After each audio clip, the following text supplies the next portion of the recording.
هتحاسبوني عليها. اللي هيحاسبني عليها ربنا قبلكم ثم التاريخ.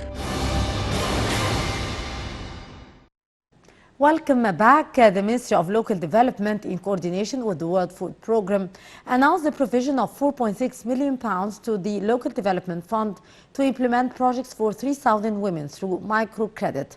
In addition to training entrepreneurship for rural women, with the aim of achieving a qualitative leap in various Egyptian governorates, especially in the field of raising the standard of living of female family providers through training in handicrafts and assisting them in obtaining soft loans.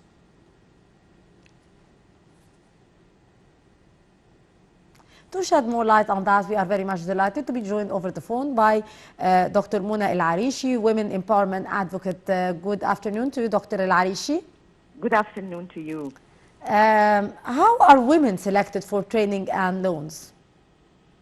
The selection of the women should be based on their capabilities, basically. Like we need the women to be very much empowered.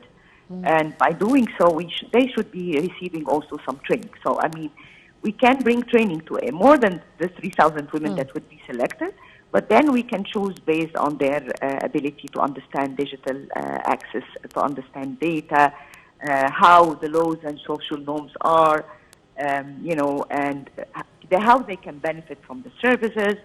Also, how sustainable are they and strong in personality and character to be able to continue with using this tremendous fund that the government is investing in that. Yes, what capabilities do rural women need to become productive, Dr. El Aish? Yeah, so as I said, I always base any development of a personality, of course women specifically, on body, mind, heart, and soul. So the women should be capable across the 4 dimensions, because we need them not to become, at the end of the day, having issues and not able to deliver on any fund or, like loans that they have already, brought to their families. And we want not those people to go in jail at the end, right? Yes, so indeed. The training, first of all, the ability to understand and grasp what is now, because now the digital era is so important. We see many women using Facebook and social media to promote their small businesses. So this is one dimension, and bankability, of course. So they need to understand the financial system and the loan system and how they can, even as we speak today, whatever is happening in the economical arena should be part of their understanding, even though it might not be effective 100% for them, but they need to understand the ripples of this affecting them. Yes. The second dimension is the legalities and how they could be among the men and still be able to deliver. So the social and cultural, so I said legal, so understanding their rights, understanding the implications of what they are doing, plus how they can prove themselves among the men and continue to behave as women. We don't want to have any issues among the culture and the families. So how do we do, respect the social norms and become really effective people in the society rather than that. So that's all from the body, the mind aspect.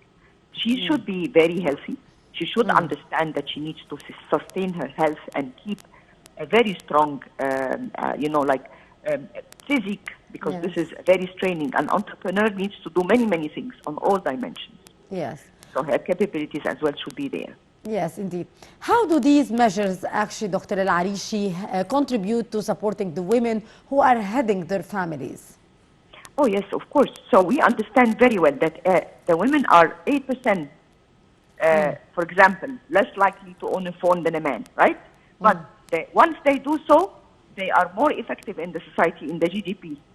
So if we are able to bring one more year only, additional 1 year in the education of a woman, immediately this affects, as I said, her capability to bring more success to her family.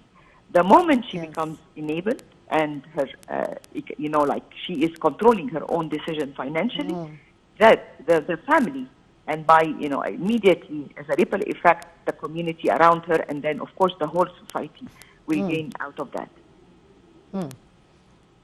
Actually, Dr. Arishy, the project is concerned with training and funding. So what are the other steps to turn a woman into one of the female entrepreneurs?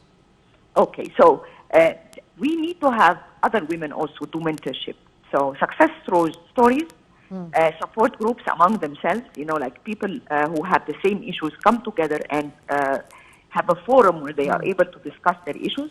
Another dimension that is extremely important, I really believe so, is a financial advisor who will be always supporting, not in an audit way, but on the other side, like they bring advice financially on where to invest and which aspects to take care of, because this is happening across the world. The world is full of issues, and we have this wars, economical ups and downs.